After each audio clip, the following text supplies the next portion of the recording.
इतने सारे सिनेरियोज़ इस ड्रामे में जो दिखाए हैं ना, वो इतनी औरतें इससे रिलेट कर सकती हैं, मैरिड और एंगेज्ड। जैसे ही गाड़ी के अंदर आर्ग्यूमेंट शुरू होगा, आदमियों के पास बस एक होता है कि वो गुस्से में गाड़ी तेज़ चलाना शुरू कर देंगे, जब तक कि आपकी साँस जो है वो हलक में यहाँ तक ना आ जाए। मैंने देखा है कि जब औरतें प्रेग्नेंट होती हैं ना, आदमियों के अंदर पता नहीं क्या कीड़ा आ जाता है कि उनको बजाए कि अपनी बीवी को एक्स्ट्रा टाइम दें, एक्स्ट्रा अटेंशन दें, उनको अपने ही हो जाता है कि तुम मुझे टाइम नहीं दे रही हो। हाय गाइस, मैं फिर हाजिर हूँ और इस वक्त हम डिस्कस कर रहे हैं ड्रामा सीरियल पामाल की एपिसोड 11 और 12। उस्मान मुख्तार हैं इस ड्रामे में, सबा कमर हैं। एक टॉक्सिक रिलेशनशिप के बारे में ये ड्रामा एक्चुअली पूरा है। बहुत सारी ट्रिगर वार्निंग्स है इस ड्रामे की। खास बात कह लें, बुरी बात कह लें, अच्छी बात कह लें, बात ये सारी है कि जब आप इस ड्रामे को देखते हैं ना, लाइक लिटरली यू कैन, ये आपको एहसास होता है कि आप किसी न किसी वक्त, किसी न किसी जगह, किसी न किसी अपने रिलेशनशिप में इस तरह के वाक़ये से गुज़र चुके हैं। लाइक ट्रू स्टोरी लगती है बिल्कुल। और लगता है कि जैसे कि आपके ही किसी जैसे आपने कोई तजुर्बा किया हुआ है लाइफ में, या आप किसी चीज़ से गुज़रे, किसी फ़ेज़ से गुज़रे अपने मैरिटल लाइफ में, अपनी डेटिंग लाइफ में, जो भी है, अपने फियांसे के साथ, अपने मियाँ के साथ, व्हाटएवर। आपको लगता है कि हाँ यार, ये तो मैंने भी अपना मुँह इस वक़्त बंद किया था, ये तो मैंने भी किया था, ये सैक्रिफ़ाइस तो मैंने भी दी थी, ये बात तो मैंने भी छोड़ी थी जब भी मेरे घर का माहौल अच्छा हुआ था, ये एडवाइस तो मेरी अम्मी ने भी मुझे दी थी, ये वाली एडवाइस तो मेरे मामानी ने भी मुझे दी थी। देखा, मुझे भी मेरी माँ ने कहा था कि बस अपने मियाँ का शुक्रिया अदा करती रहना। इतनी ट्रिगर वार्निंग्स हैं इस ड्रामे में, इतनी ट्रिगर हैं कि आप सोच नहीं सकते। अभी हम इस ड्रामे में उस फ़ेज़ में जहाँ पे ये बंदी स्ट्रगल कर रही है, लाइक स्ट्रगल कर रही है टू सरवाइव ये अपना जो अब्यूसिव रिलेशनशिप है। रज़ा दिखाया है बहुत कंट्रोलिंग बंदा। कंट्रोलिंग की बात भी ओके है। मुझे लगता है कि कंट्रोलिंग भी एक, चलो किसी तरीके से कोई किसी तरीके से ऑब्सेसिव कंपल्सिव अपने घर को किसी तरीके से चलाना चाहता है, ख़्याल रखना चाहता है, वो बात भी सही है। लेकिन बात ये सीधी है कि आई एम ऑलवेज़ राइट वाला जो एटीट्यूड है ना, कि मैं सब कुछ जानता हूँ, तुम कुछ नहीं जानती। मेरी कोई गलती नहीं है, सब तुम्हारी गलती है। यानी कि तुम कुछ नहीं जानती, मैं सब कुछ जानता हूँ, वो वाला जो एटीट्यूड है, मुझे सब पता है कि क्या अच्छा है, क्या बुरा है, तुम्हें कुछ अच्छा बुराई की तमीज़ नहीं है। तुम्हें मैं पैसे नहीं दूँगा हाथ में, तुम्हें घर चलाने नहीं दूँगा, तुम्हें कहीं बाहर नहीं जाने दूँगा, किसी से मिलने नहीं दूँगा, किसी से दोस्ती करने नहीं दूँगा, किस तरीके के कपड़े पहनने हैं, किस तरीका करना है। तो वो वाला जो सिनेरियो है ना, कि I know everything and you know nothing.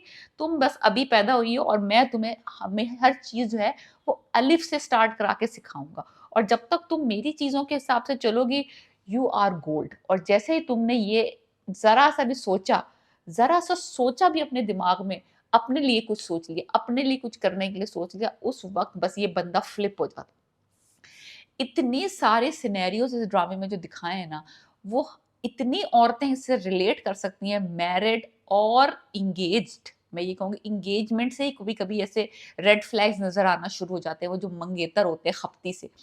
और शोहरों का तो इसमें इतना कुछ दिखाया है, इतना इस बंदे का दिखाया है, और जो उनकी केमिस्ट्री दिखाई है, जो उनका रिलेशनशिप दिखाया है, कि बंदी ने ही माफ़ी माँगनी है, बंदी ने ही बस एप्रिशिएट करना है, बंदी ने ही बस थैंक यू कहना है। और जो माँ और ममानियों ने जो उनको फ़ीड करा होता है कि भई तुमने ही अपने मियाँ को ऐसे दिखाना है कि बस तुम उसकी शुक्रगुज़ार हो, तुम उसकी ताबेदार हो, तुम उसके लिए बस, वो आसमान से उतरा है और वो तुम पे, तुम्हारी ज़िंदगी पे उसने एहसानों की भरमार की हुई है। जब तक तुम शुक्रगुज़ार रहोगी, वो तुम्हें एप्रिशिएट करता रहेगा। यहाँ तुमने ज़ुबान खोली, यहाँ तुमने अपने हक की कोई बात की, वो तुम्हें निचोड़ेगा और तुम्हें डोरी के ऊपर छड़क के सूखने के लिए डाल देगा। एनीवेज़, मलका को इजाज़त मिली कि उसने अपनी एक पड़ोसन से दोस्ती कर ली। वो पड़ोसन निकली कुछ करप्ट किस्म की। ऊपर से करप्ट क्या निकल रही है, इसको यही हमेशा से रज़ा को रहता था कि इसको ना अच्छे-बुरे की पहचान नहीं है। अच्छे-बुरे की पहचान किसी को भी नहीं होती। पूरी दुनिया ये इसी लिहाज से चल रही है। आप धोखा खाते हैं, आप अपने ठोकरें खाते हैं, आप लर्न करते हैं। तो इसी तरह से ये बंदी को भी जब आप मिलने-मिलाने देंगे लोगों से, तो वो लर्न करेगी। हुआ कुछ यूँ, उसके घर गई, इत्तेफ़ाक की इसकी किस्मत ख़राब थी कि छापा उसी वक़्त पड़ गया। वहाँ पे कुछ पार्टी-शार्टी चल रही थी, इल्लीगल काम चल रहा था। इसको अरेस्ट करके ले गए। अब जो नेक्स्ट हुआ था, मुझे एक्सपेक्टेशन यही थी कि अगर ये बंदे की बात सही साबित हो जाती है, कि जो कि इसने बड़ी लंबी छोड़ी थी कि भाई हर कोई बुरा होता है, तुम्हें लोगों की पहचान नहीं है। अब वो इत्तेफाक से उसकी किस्मत खराब थी और इसके साथ वही हो गया जो ये कह रहा था।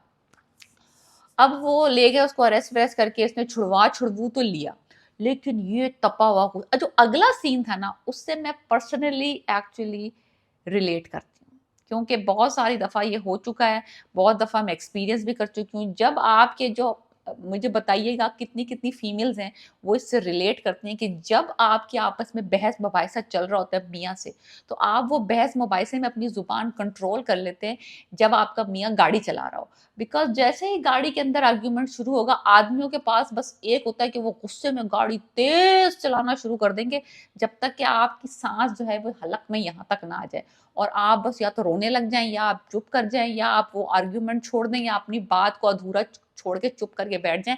अदरवाइज़ वो फ्रेनेटिक्स की तरह गाड़ियाँ तेज़ चलाना शुरू कर देते हैं, औरत का मुँह बंद करने के लिए, औरत को चुप कराने के लिए उस आर्ग्यूमेंट में, अपनी जान छुड़ाने के लिए। वही वाला सिनेरियो इन्होंने इस ड्रामे के अंदर सीन में दिखाया। मैंने पर्सनली इसके साथ बहुत रिलेट किया है क्योंकि मेरे साथ भी ये हो चुका है। एनीवेज़, गाड़ी तेज़ चला के वो कमीना आदमी और उसको डरा रहा है, प्रेग्नेंट औरत है और उसको उसके घर जाके फेंक के आ गया रात में, अब उसके अपने मामू के घर।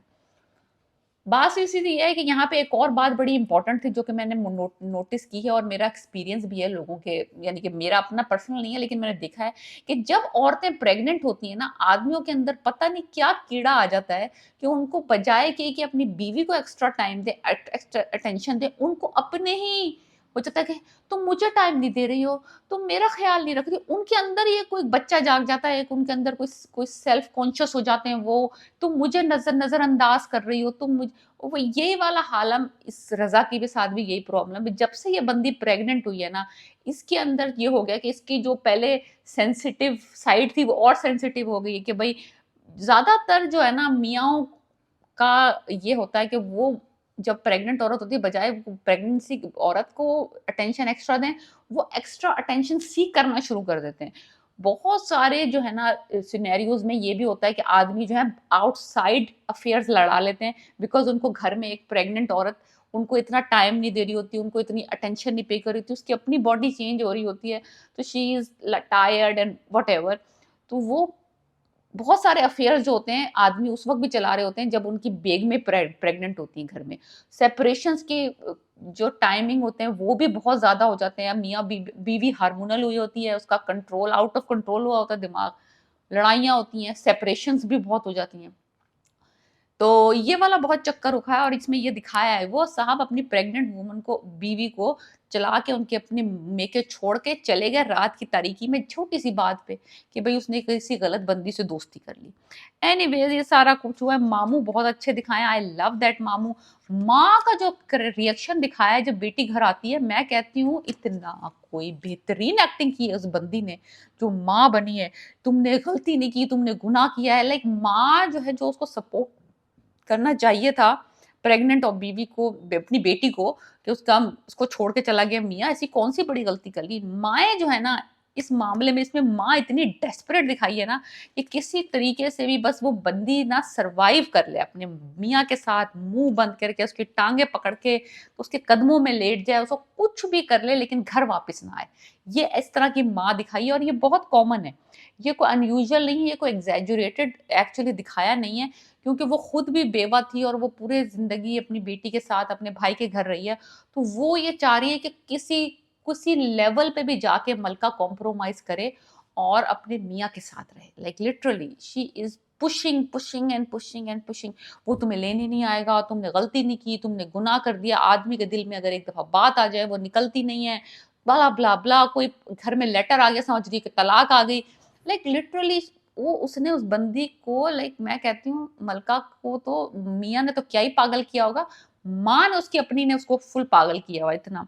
खैर एनीवेज़ फिर वो एक लड़ाई झगड़े का सीन दिखाया है कि वो उससे लड़ा है, फिर रज़ा और ये वो।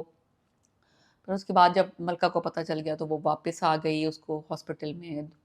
थोड़ा-सा ना मुझे थोड़ा-सा अनईज़ी सा फ़ील हो रहा है पाकिस्तानी टेलीविज़न के लिए जो मलका की और रज़ा की जो चिपकाईपना है ना थोड़ा ज़्यादा है। थोड़ा ज़्यादा है। मुझे लगता है कि थोड़ा इससे कम होना चाहिए था। अब यानी कि माना के प्लॉट के डिमांड हो सकती है लेकिन फिर भी मियाँ-बीवी को दिखाया है लेकिन पाकिस्तान टेलीविज़न के लिए ज़रा टू मच है। चिप चिप चिपकी ने ज़्यादा है। एनीवेज़ मलका वापस आ गई है, मलका ने एडमिट कर लिया। मैंने कहा ना कि एडमिट करेंगी तो उसके ईगो को बूस्ट मिलेगी। इसने कह दिया है कि मेरी गलती थी, मैं बेवकूफ़ थी, मेरा फॉल्ट था, I am sorry, I will never do it again. जो आप कहेंगे मैं वो करूँगी। अब मैं आपके लफ्ज़ के एक हिलूँगी नहीं। सो मलका साहिबा ने आके माफ़ी माँग ली, अपनी अपनी गलती एडमिट कर ली है, अपनी बेवकूफ़ी कर ली है, मैं आपके सहारे रहूँगी। तो लेट्स सी कि अब रज़ा साहब ठंडे होते हैं, उनका ईगो बूस्ट हो जाता है, जो कि नहीं होगा। ये एक अनदर लेवल पे जाएगी कहानी, ये एक अनदर लेवल पे जब आप फ़ीड करते हैं तो यही होता है आपके साथ। तो मुझे बताइए कि आपको कैसा लग रहा है ये ड्रामा?